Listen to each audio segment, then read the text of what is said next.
Hola maestra, buenos días. Hola, buenos días. Dije, ay, qué temprano esta mujer. Es que dije, me pongo ahí, luego no me vaya a pasar de la hora y mejor no. Ah, que es mejor de una vez, ¿verdad? Bueno, Sí, maestra. ¿qué tal? ¿Cómo les ha ido? ¿Bien? Hola maestra, buen Hola, día. Bien, bien, bien. Qué bueno. bien. ¿Y a usted? Bien, aquí aguantando el calor. Sí, acá hace frillito por un Ay, lado. qué rico el frío. Sí. Ay, sí, yo estoy batallando mucho con las alergias desde la semana pasada. ¿Por el Una frío? mala semana, sí. Pues con los cambios, empecé como con dolorcito de garganta y hasta ahí quedó. Y mormada todos los días con dolor de cabeza y, Pues a mí nada más el dolor de cabeza, pero haz de cuenta que a mí del calor me salen ronchas. Entonces sí está peor. ay, sí, pero bueno, es que, Ajá. digo, no sé, no duermo en la noche por lo mismo porque no puedo prender el ventilador, entonces tengo calor y mormada y ay no, esta semana ha sido complicada.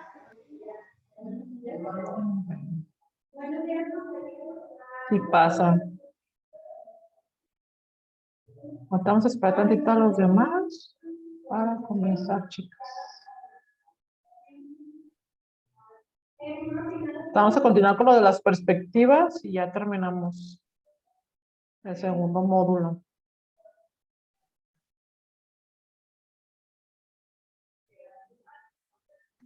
Ok. Entonces vamos viendo los tipos de perspectivas, lo que vamos a ver el día de hoy.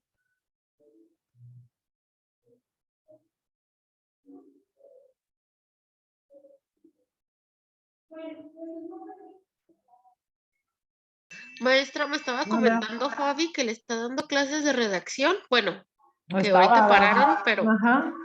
cuando empiecen otra vez me avisa, yo también me interesa.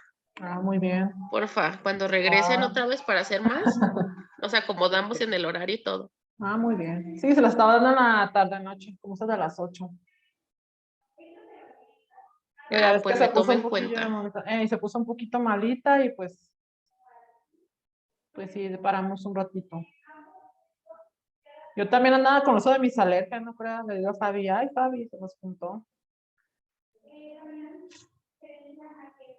Es que hay un montón de gente enferma, maestra, y no es COVID, No, es son enfermedades de alergia. la garganta Ujú. por los cambios de temperatura. Mucha gente anda así. Esta semana yo casi no tuve niños, pero porque no venían, porque todos enfermos de la garganta. Todos. Entonces, Ujú. son los cambios. Sí, nomás toma mucha agua para que no Hola, tome, buenos días. hola, nomás no tome leche, pero sí toma agua porque la leche produce flemas. Ay, no me gusta casi. Sí, todo el tiempo estoy tomando agua, Ujú. porque aparte, pues como respiro por la boca, pues me da mucha sed. Entonces, pues sí. Ay, no, suele pasar. Bueno, pues vamos comenzando, ¿verdad? Con lo que van llegando los demás.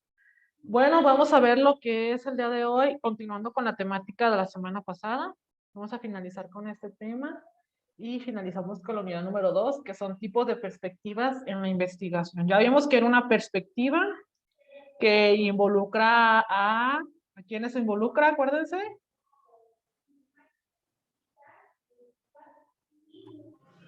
Pues a todos los que intervienen en el proceso, maestra, desde el investigador, en el contexto sería el entrevistador. ¿Sí sería eso o ando perdida? Así es. Las variables, guía, qué tipo de personas van a ser, a qué edad vas a tener. Esas son las perspectivas porque es lo que tú estás imaginando con quién vas a trabajar desde un principio cuando eliges la temática, ¿ok? Entonces, pues vamos a ver ahora los tipos para que nos quede un poquito más claro.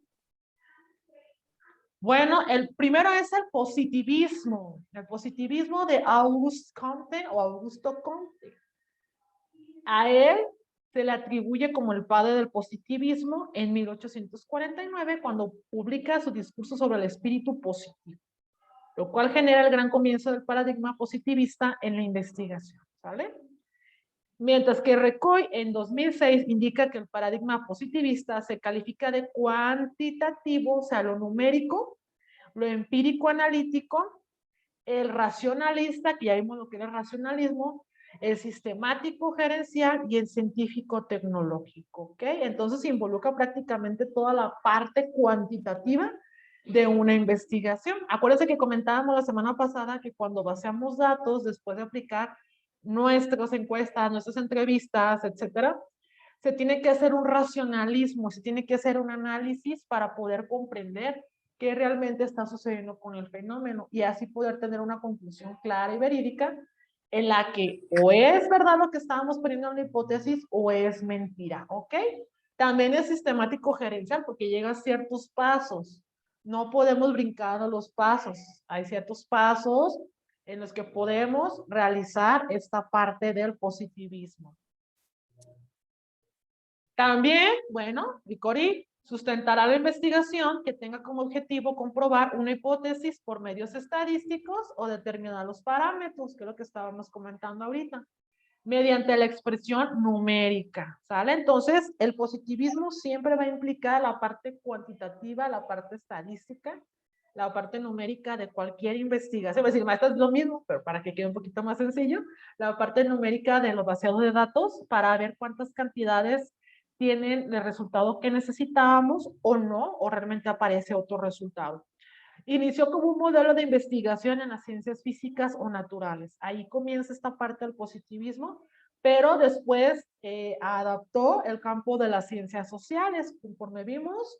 Cuando aparece lo que es esta parte de las perspectivas y la teoría fundamentada, ¿se acuerdan que vimos la teoría fundamentada que decía que es la parte fundamental o lo que te fundamenta tu investigación a base de teóricos, a base de teorías, etcétera, investigaciones ya realizadas?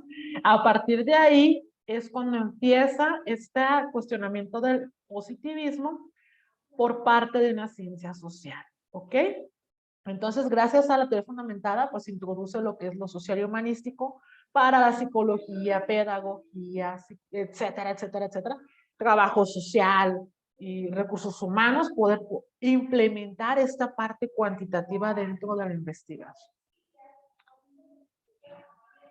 En aspectos sociales, pues se basan procedimientos de análisis de datos. Como lo que les decía, cuando baseamos esta información de gráficas y vemos el total, obviamente nos arroja, el análisis completo de lo que realmente está sucediendo con esta temática, con ese fenómeno. Entonces, por eso es muy importante que tenga esta parte analítica, chicas, que podamos ir, conforme vamos vaciando la información, ir comprendiendo qué está sucediendo con el fenómeno o con la problemática. En el comportamental, ¿verdad? En el comportamiento, vamos a decirlo así, sirve de esquema para determinar estos puntos. Primero, el análisis de patrones de conducta en diferentes edades. O establecer las causas de los trastornos mentales a nivel de toda la raza humana sin excepción. Entonces, cuando tenemos una temática, por ejemplo, TDAH, tenemos, no sé, bullying, tenemos parte psicológica con lo educativo, va a ser más positivista por la cuestión de que va a estar analizando tipo de conducta, los patrones. Igualmente, como lo hemos visto, dependiendo de la edad, es como se va a hacer este tipo de investigación. Es muy importante aquí lo que nos dice. Va a establecer las causas de los trastornos mentales a nivel de toda la raza humana, desde bebés hasta la vejez. Entonces, cuando analizamos esta parte, chicas y chicos, pues es un positivismo. La investigación es positivista. En este método cuantitativo, el saber científico se caracteriza por ser racional, es objetivo, lo que habíamos visto anteriormente, objetivo directo. No voy a inventar lo que no aparece dentro de la investigación. No. Lo que te está arrojando lo cuantitativo es tal cual lo que está sucediendo con el fenómeno. Y se basa en lo observable también, en lo manipulable y verificable. Después vamos a ver de qué se trata estos puntos finales. Basarse en el positivismo es aceptar conocimientos que procedan de la experiencia del sujeto, el empirismo. También toma la parte empírica, la parte de la experiencia de nosotros, la parte de, como experiencia de docente, como experiencia como madre o padre de familia, o como tutor, o como directivo, o como observador. He visto tales resultados, he visto que el fenómeno se comporta de esta manera, he visto que la problemática crece, baja, etcétera. También se toma en cuenta en esta investigación cuantitativa, porque acuérdense que lo observable no engaña a los ojos, es lo que realmente está sucediendo y nos invita obviamente a tener la racionalidad de lo que estamos viendo. Es muy importante este punto, chicas. Mediante el principio de verificación de las proposiciones, ¿alguien se acuerda qué es una proposición?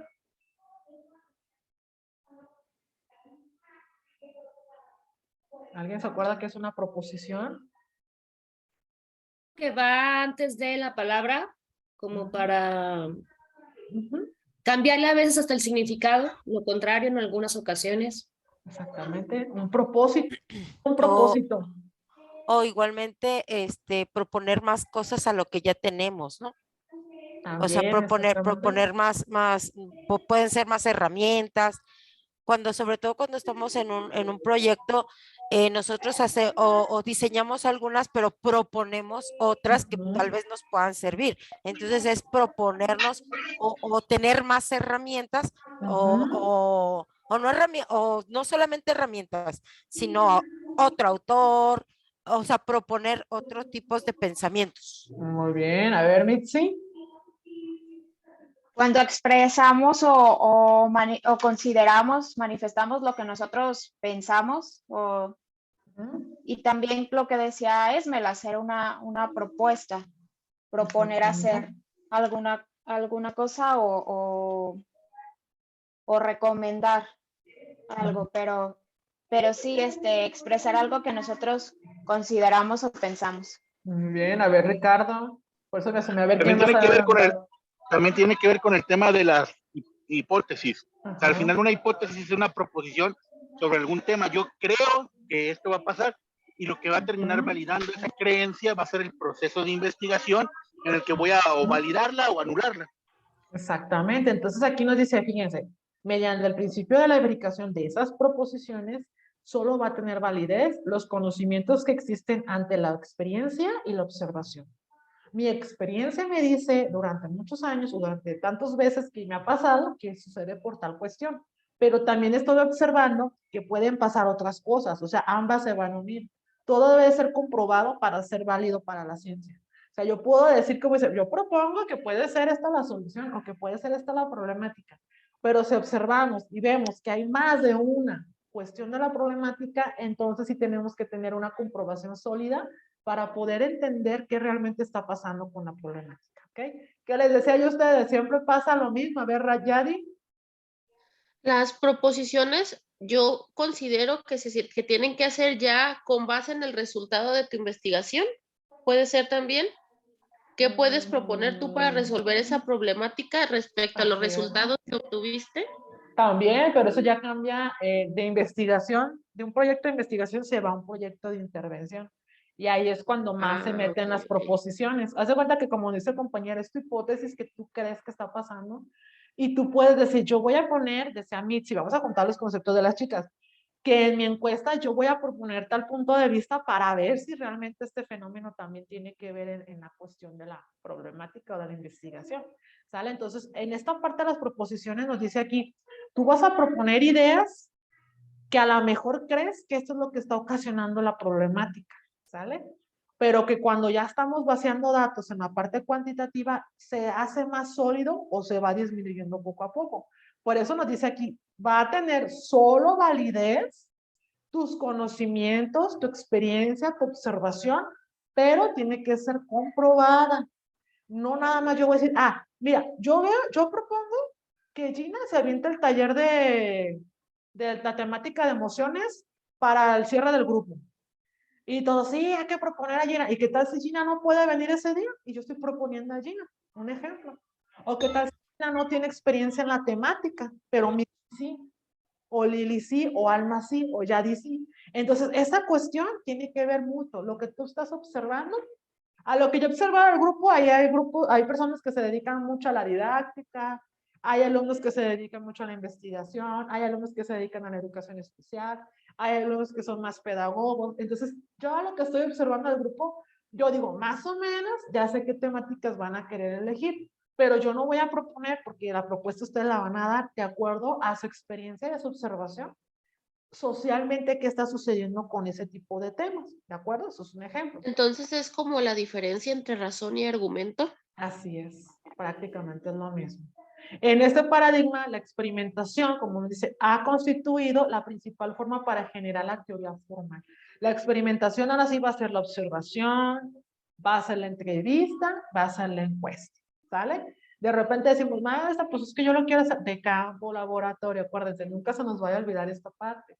Entonces, esta forma de la comprobación, ahora sí nos va a dar la validez o nos va a dar la realidad, como veíamos anteriormente. El positivismo nos dice, va a ser directo, tal cual te arroja el resultado, no lo puedes cambiar, porque si lo cambias, tu trabajo se viene abajo, tu investigación va a ser falsa. Entonces, este cuestionamiento es muy importante, chicos, que lo tomen en cuenta en el positivismo. Sigue el pospositivismo, que es una versión modificada del paradigma positivista. Ahora viene la revolución de la primera. Vamos evolucionando un poquito. La diferencia es que la realidad existe, pero no puede ser completamente aprendida, ¿vale? Aquí me parece esta vez con H, aprendida, porque se aparece en el pospositivismo de aquella época.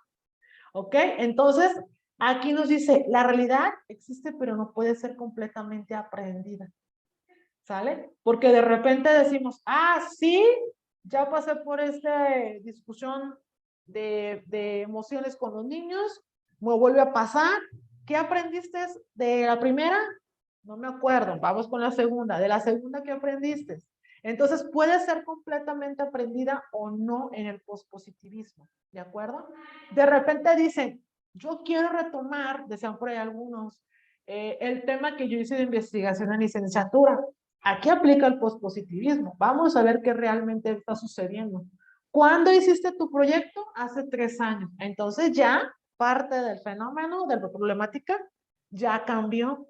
Ya los resultados no van a ser los mismos. ¿Por qué? Porque hay un cambio completo de 3 años. Hagan de cuenta que así no lo marca. Lo real se lo entiende desde las leyes exactas, que vienen siendo como lo comprobable, las teorías. Sin embargo, esta únicamente puede ser entendida de forma incompleta. ¿Sale? Se basa en la imperfección de los mecanismos intelectuales y perceptivos del ser humano, lo que limita para poder dominar todas las variables que pueden estar presentes en un fenómeno. Aquí en el pospositivismo implica muchísimo, muchísimo, para que lo tomen en cuenta, si van a entrevistar a alguien que sí tenga la disposición del tiempo para poder responderte correctamente. ¿Por qué? Porque de repente si yo le digo a Gina, Gina, ¿cuánto tiempo? Me quedan 2 minutos, me contesta sí, y Gina la entrevista la va a hacer rápido, no me va a, ni siquiera va a darse cuenta realmente que me está respondiendo de manera directa. Va a ser rápido por la prisa, ¿no?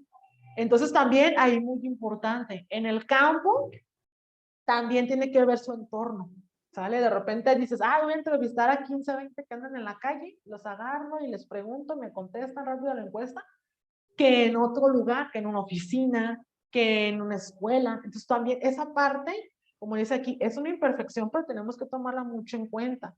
Dependiendo del contexto en el que estemos, es como se va a dar la respuesta. Y ahí también puede haber errores y también puede haber una diferenciación muy grande del resultado que estamos buscando. Ricardo. Me parece interesante señalar un tema para el pospositivismo que tiene que ver con algo que se conoce como procesos estocásticos. ¿Qué es un proceso estocástico? Se supone que la ciencia, en su mayoría, se genera para poder predecir los fenómenos. Esto es, ante una circunstancia A, hay que aplicar la situación B.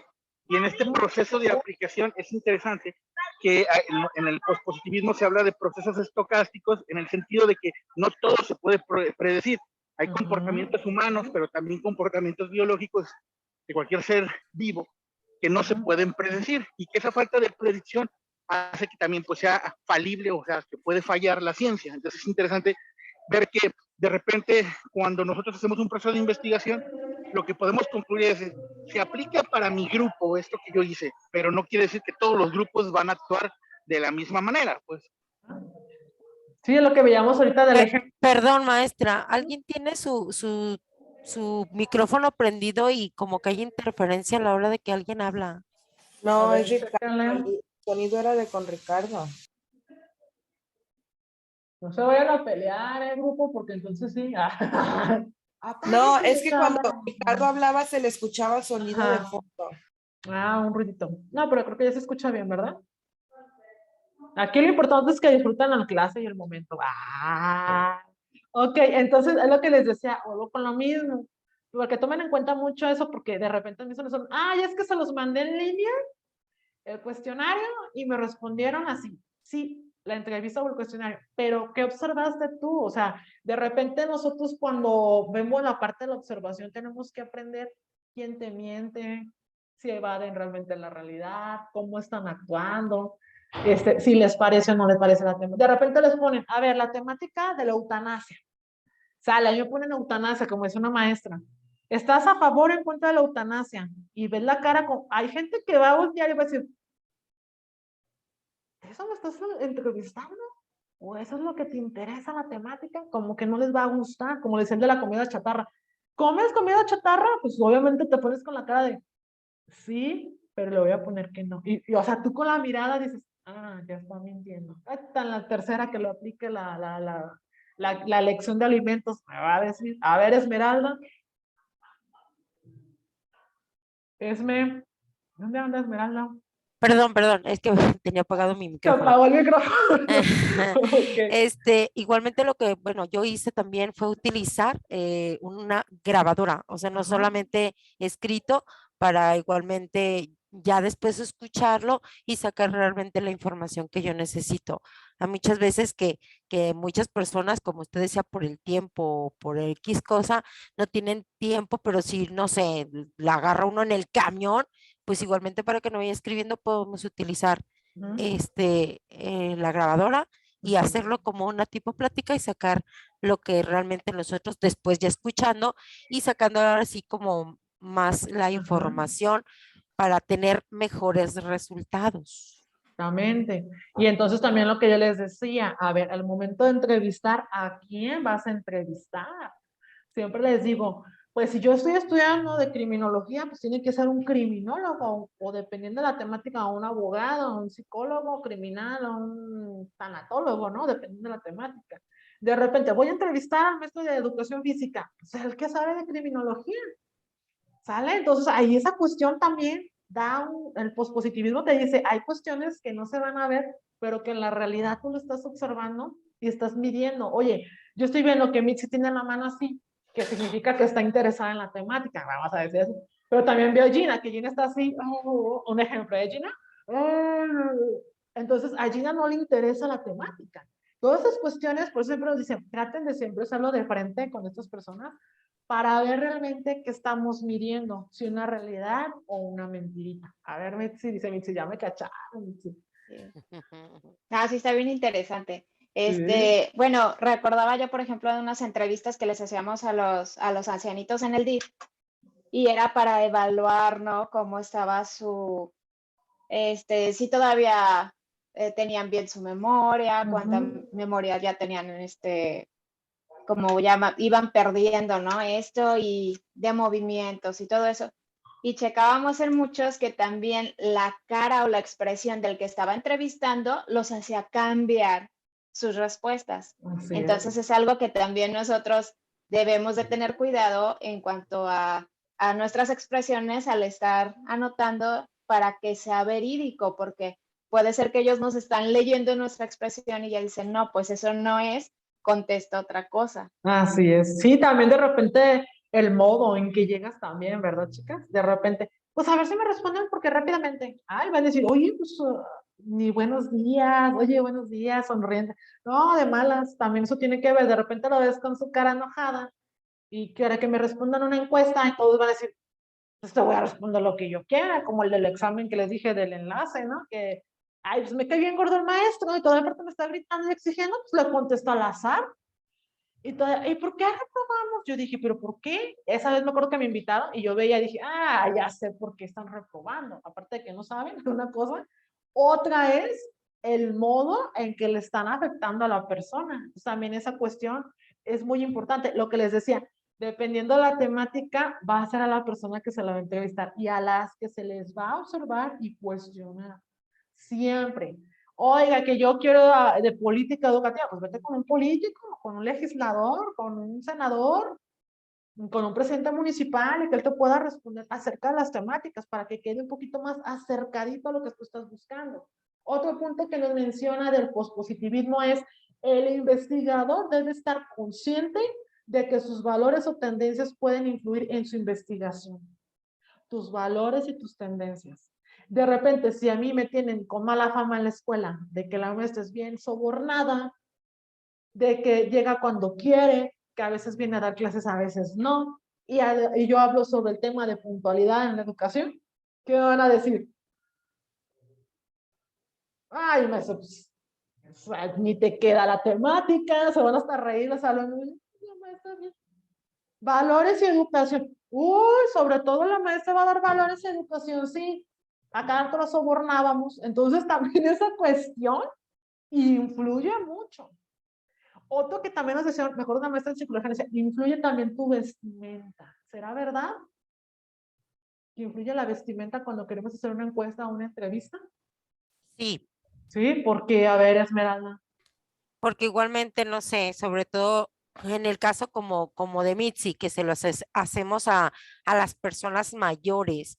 Ellos pues tienen otros valores y tienen, entonces, imagínense ustedes que vamos, no sé, con toda la pechuga de fuera y pues, o sea hombre o sea mujer, va a desviar, Ajá. se va a desviar la mirada y por consiguiente los pensamientos. Entonces también debemos de ver con quién, no sé, tal Ajá. vez si son con niños, pues vestirnos más relajados y eso es para que los niños también se sientan más relajados, dependiendo ahora sí el objetivo que queremos definir, niños, adultos, adolescentes, mayores, o sea, el Ajá. objetivo de nuestra investigación. En Ok. personas. Así es. Decía una maestra, déjenles comento antes de que le dé a Mitzi y a otra compañera la palabra. Decía esta maestra que es psicóloga, bueno, ella es tanatóloga. Decía, nos tocó hacer entrevistas en la penal de Puente Grande y teníamos que ir tapadas, casi como monjas, dijo, porque así nos decían los de ahí, no puedes entrar con esta ropa y te regresaban, no puedes entrar con esta blusa. Por ejemplo, Gina tiene destapado los hombros, no pueden entrar Gina porque te van a gritar de cosas.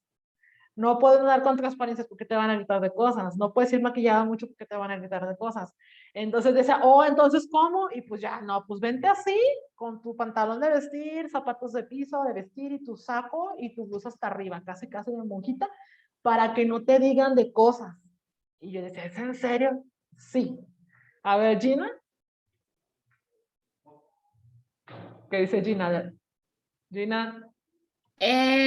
Bueno, a mí, por ejemplo, en las escuelas católicas, en los colegios católicos, son muy estrictos con ese tipo de situaciones, con lo de la vestimenta y demás, porque pues ellos pueden darse el lujo de exigir cómo te quieren. Pero, por ejemplo, de decir de cierta manera para ir a pedir información o hacer una encuesta, pues no tendría que ver la vestimenta, porque no es el objetivo de tu trabajo, pero sí influye totalmente, ¿no? Si ves que va una persona acá muy entacuchada y dices, órale, pues es algo muy importante o muy serio, que vuelvo ahora mismo, no tendría por qué. A caso contrario, si ves que alguien va en chanclas, con la playera rota o la lagaña, y dices, pues, o sea, le está importando su trabajo o no le importa su trabajo, ¿no? Exactamente, sí, así como que me acordaste de la lagaña una maestra. Ay, Dios. Yo decía, pobres niños, en la primera hora yo hasta me dormí en su clase. Me tocó de observadora y yo, ay, me estaba durmiendo y dije, no, maestra, ya con la pura cara dije, ya. Y si tiene razón, a ver, Mitzi, ya se me estaba yendo Mitzi. Sí, que por ejemplo en el área de salud, a nosotros que nos tocaba ir y entrevistar y hacer estas encuestas, éramos mucho más, bueno, cuando llevábamos el uniforme completo, ¿no? Y la bata y todo así, o sea, era de que, sí, ahí vienen los doctores, ¿no? Y pásese, doctora, y a ver, y más atención, que cuando alguien no iba, pues no lo querían ni dejar entrar a su casa, o sea, ¿quién es? pero ya al vernos Exactamente. vestidos, dábamos también esa confianza y esa apertura para las personas y atención también, o sea, a ver, doctora, ¿y ahora qué va a hacer? ¿Y qué necesita? Entonces, es Exactamente. diferente. A ver, Adriana también va a opinar. ¿Qué dices, Adri, de En la ropa? en mi experiencia personal, yo creo que sí hay como una diferente forma de ir a abordar diferentes grupos para cuando tú vas a hacer una investigación y que si tiene que ver o tendría que ver la forma en la que te vistes. De hecho, hay unos manuales dentro del argot psicológico que se llaman ética del investigador.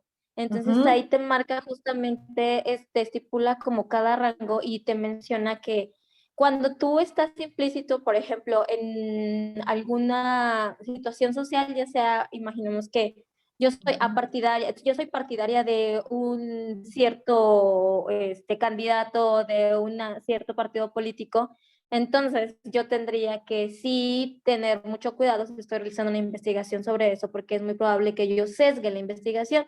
Que el sesgo investigativo significa que tal vez yo promueva que vaya hacia donde yo siento cierto favoritismo por la investigación. Ujú. Y con respecto al, como ya son, cuando ya son investigaciones más oficiales o requieres como de alguna participación de el gobierno, por ejemplo, yo que hice mi investigación de tesis en el penal de Santa Marta, sí había mucho protocolo, teníamos que ir vestidos nunca de caqui porque ese es su uniforme Ujú. de ellos, entonces podríamos confundirnos entre la población y usar colores como que no usaran ellos para que pudiéramos diferenciarnos.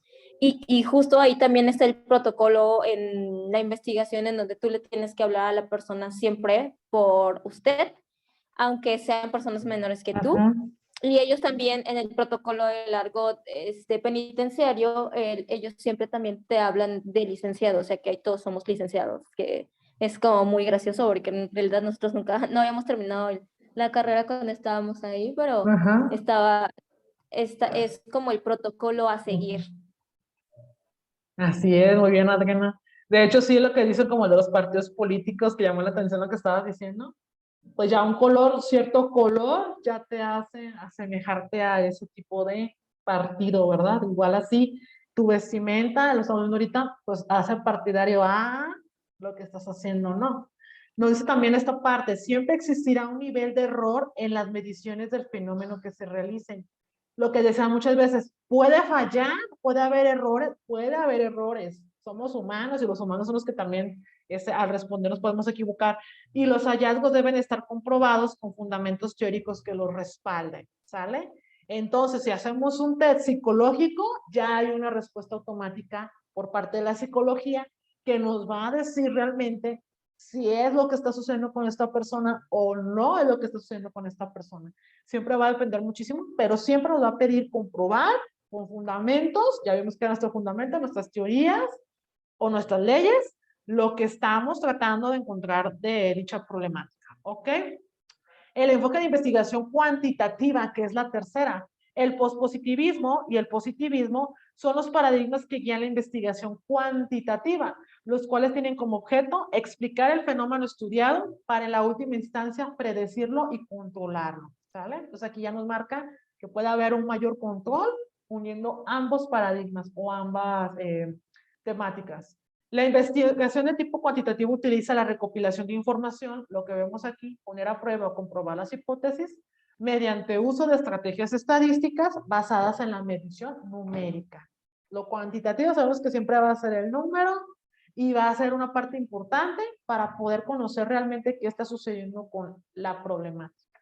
Dice el compañero, es que hay unas que a lo mejor no te lo piden, pero hay otras que en realidad siempre te van a pedir pues varias cuestiones numéricas.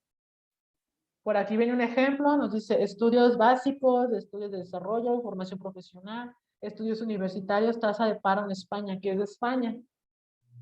Si ustedes se ponen a pensar en un ejemplo, si hacemos una encuesta de 100 personas, estudios básicos, ¿cuántos van a tener? Supongamos que el 100. De secundaria, ¿cuántos de ustedes creen que de esos 100 hicieron secundaria? En X región. Un ejemplo, bueno, pues hicieron 70, vamos a poner 70. De los 70 en la formación universitaria, ¿cuántos quedaron? Lo que les decía, ¿cuántos de sus amigos estudiaron en la universidad? 3%, 4%. ¿Y cuántos más hicieron un posgrado? 0.1%. Por ahí viene una estadística en INEGI y también viene en Educación en México.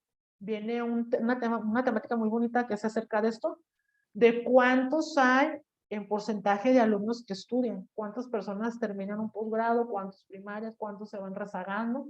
Está muy interesante esta temática que es parte muy cuantitativa que hicieron los estudios. Por eso en el INEGI nos dicen, ¿qué nivel de estudio tienes? ¿En qué trabajas? Pues para ir nivelando y decir, ah, mira, de tanto porcentaje, tanto estudia en México y tanto no estudia en México. ¿Ok? También nos permitirá al investigador, cuando estemos dentro de esta problemática, mira, Rose viene a gusto dormida, Rose, despierta, ah, ya voy a quitar la cámara, la apago, ya ves, proponer patrones, y no me delaten, es que antoja, está acostada, yo también me quiero acostar un ratito, para decir, acuéstese, maestra, yo en la silla, no, está muy incómoda, propone, Sí, maestra, ya me delató. Es que estoy Así de, ¿no? escribiendo aquí en el cuaderno. Es que me duele la espalda, no sé por qué, como por eso. no duermo con almohada y ayer sí me puse almohada, como Ah. que no estoy acostumbrada y me duele el cuello súper Oh, feo. ya se torció el cuello a la compañera, vaya que le dan un Ay, masajito sí, por me ahí. duele bien feo. Ok, bueno, también nos dice que como investigador nos va a proponer patrones de comportamiento y probar los diversos fundamentos teóricos que explicarían dichos patrones. Lo que nos decía esta parte, ¿no? Vamos a poder conocer y proponer algunos. Actualmente suele ser de mayor aplicación en razón de su alcance, alto alcance explicativo y predictivo. Pues ya habíamos anteriormente con las perspectivas que en la parte cuantitativa y cualitativa, sobre todo esta parte estadística, antes no se usaba, se comenzó a usar para que para conocer realmente el número de personas o el fenómeno, cómo va evolucionando conforme va pasando el tiempo. Lo que yo les decía, si yo agarro mi temática de hace muchos años sobre calidad, sobre uso de tecnologías en la educación, pues en aquel tiempo solamente UDG tenía plataformas y VM y otras. Pero actualmente, si yo retomo esa temática, pues va a haber un cambio muy grande, porque ahorita ya está Claro, ya está Meet, ya están otras plataformas que se utilizan en educación. Ahora sí, en educación básica, en educación media y superior. Mi temática va a dar un giro demasiado grande. Entonces, por esta cuestión, lo cuantitativo nos invita a conocer qué tanto ha cambiado ese fenómeno a través del tiempo, ¿sale? Imagínense si volvemos a revisar nuestra tesina, no, pues sí va a haber un cambio muy radical, muy diferente. También nos dice, y hace como rigurosa postura para tener presente el error propio de toda inferencia. También tiene esta parte rigurosa de poder entender, chicas, chicos, que puede haber errores. Lo que yo les decía, a lo mejor, vuelvo con lo de deserción. A mí en mi investigación me decía que era la deserción educativa por parte de la falta de didácticas, de estrategias docentes, que les aburría en secundaria, que les aburría y que no sé qué. A lo mejor hoy en día, hace 10 años, hoy actualmente, si vuelvo a aplicar la misma temática, a lo mejor ya no va a ser eso, a lo mejor puede ser económicamente, porque ya les piden tablet, ya les piden una computadora, que dicen muchos padres de familia, es que ya nos están pidiendo que sea un celular, un smartphone, para poder conectarse. Y eso también forma parte de una deserción educativa. A ver, Esmeralda. Mientras tomo agua, ¿lo que opinas, Esmeralda? De hecho, maestra, igualmente va a comentarle que en deserción educativa no es lo mismo antes de la pandemia y después de la pandemia. Entonces, estamos hablando de poco tiempo, que son 2 años.